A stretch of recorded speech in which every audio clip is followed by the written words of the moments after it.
Hi everyone, Angela Harris, local realtor with Premier South. Today I have Jimmy Campbell, investment executive with Southeast Investments.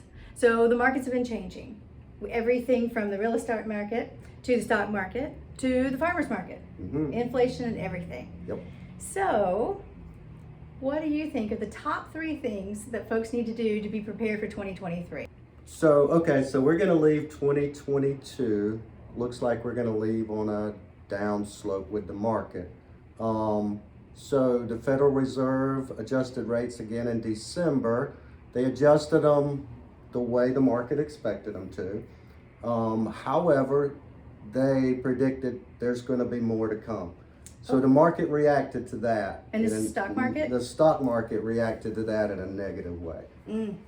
So we're still looking at, it's still a mix of things. There's some positive things they say with the economy, and then there's some negative things. So we're still in this flipping up and down, not really having a good direction. So I would say for the first quarter of 2023, it's still going to be very volatile. Still don't know what's going to happen. I don't think the next Fed Reserve change will come in till February. Okay. It's either February or March. I can't remember what exact time they'll meet again to talk about that. So the housing market seems to be slowed down. We're leveling out. It's becoming more of a buyer's market and not so much rush. We got to make an offer $50,000 over. Exactly. So things are sitting on the market a little bit. So if you want to invest in real estate, rentals, a vacation home, second home, now is the time to do it. More things are on the market and they are sitting a little longer. Now, I think I also heard too, even after that adjustment by the Federal Reserve, mortgage rates, 30-year mortgage rates actually took a little dip. They did. Do watch it daily. Talk to me or your real estate or your mortgage advisor because they do change, and there was a little dip. Little birdie told me the other day that maybe by summer they won't be back to the COVID cuckoo land unicorn rates that we had of 2%, but they are going to go down. So you get more buying power back. Yep. But then now they're starting to talk about gas prices may start to rise again by, oh, fun. Yeah, coming up. So we still have high costs of consumer goods. So that'll affect the farmer's market. That'll affect the farmer's market for sure. That'll affect our day-to-day living. Gas prices, food prices, cost of delivering goods, all of that.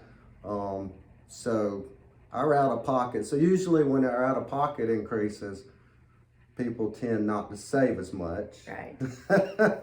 Which could be a problem, but if that's how you feel you need to make through this trying time of inflation and everything, inflation, I believe, etched down just slightly, is etching down ever so slightly.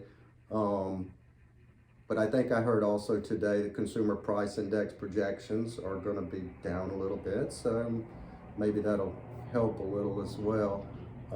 But if you're going to invest in the stock market, I would say expect probably the same volatility we've had in 2022 going into 2023, at least for a period of time.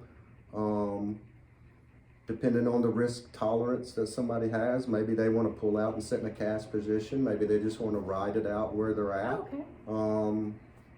Some people are saying now's a great time to buy because everything's down. That's what I've been hearing, and that was one of my main questions. Is that something that you could do?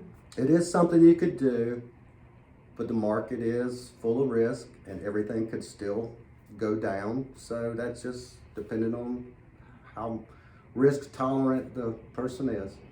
So thank you so much, Jimmy. I will have your information in the comments. So if you want to contact Jimmy and get a specialized program for you and your family, look in the comments and the links.